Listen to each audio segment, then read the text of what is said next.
Hello everyone. Welcome back to the English podcast session. I'm John. And I'm Amelia. Today, we're diving into a complex and widely debated issue: gun control and public safety. Yes, this is a topic that stirs a lot of emotions and opinions. We'll explore the ongoing debate around gun laws, public safety, and the societal impact of mass shootings. Absolutely, and we'll try to look at different viewpoints and proposed policies that are on the table. Plus, we'll have our vocabulary segment midway, so stay tuned for that. All right, let's get started. Amelia, why do you think gun control is such a hot topic? Well, it's a deeply personal issue for many people. Some see it as a matter of personal freedom and self-defense, while others are concerned about the rise in gun violence and public safety. Right. Here in the U.S., gun ownership is often linked to individual rights. Many people believe that owning a gun is essential to protect themselves and their families. And then there's the Second Amendment of the U.S. Constitution, which is often cited in these debates. It gives people the right to bear arms, and for many, that's a core freedom. Exactly.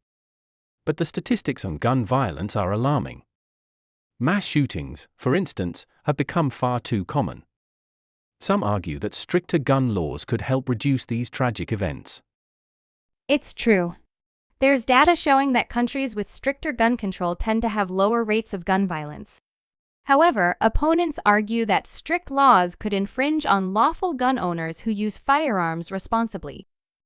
So, we have two major sides here, one advocating for tighter regulations and another emphasizing the right to self-defense and freedom. Right. And it's not just an American issue. Countries around the world have different approaches to gun laws. Yes, for example, in countries like Japan and the UK, guns are heavily regulated, and they experience much lower rates of gun-related violence. But then we have countries like Switzerland, where many people own guns yet maintain low gun violence rates. It shows that gun laws are just one piece of the puzzle. Good point. Culture, mental health, and economic factors all play a role. In recent years, there's also been a focus on mental health and background checks. Let's take a quick break and go over some important vocabulary related to today's topic. First up is Second Amendment. The Second Amendment is part of the U.S. Constitution that protects the right of Americans to keep and bear arms.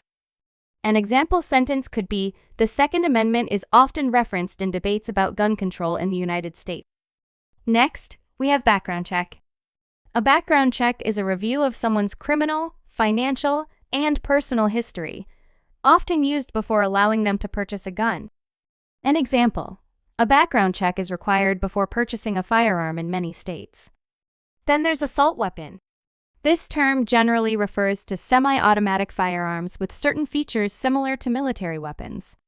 For example, many gun control advocates call for bans on assault weapons, citing their use in mass shootings. Finally, we have mass shooting, an incident where multiple people are shot in a single event, usually in public spaces. Example sentence: the frequency of mass shootings in recent years has sparked intense debates on gun control. Thanks for tuning into our vocabulary segment. Let's dive back in. Amelia, let's talk about some policies that have been proposed to address gun violence. Sure. One popular proposal is the introduction of universal background checks. This means requiring background checks for all gun sales, including private sales. Yes, it's a widely supported idea. But opponents argue that it won't stop criminals from getting guns. They say criminals don't typically buy guns legally. Right. Then there's the idea of red flag laws. These laws allow authorities to temporarily remove firearms from people who are deemed a risk to themselves or others. That's controversial, too. Some people feel it infringes on personal rights, while supporters argue it's a proactive way to prevent violence. And then there's the question of assault weapons bans.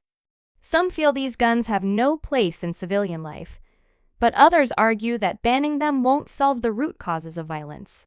It's also worth mentioning arming school staff as a proposed policy. Some believe having trained personnel could deter potential shooters. True, but opponents worry it could make schools feel less safe and increase risks of accidental harm. There's so much to consider here. At the end of the day, people on both sides of the debate want to protect lives, but have very different ideas on how to achieve it. And that's why it's so difficult to find a consensus.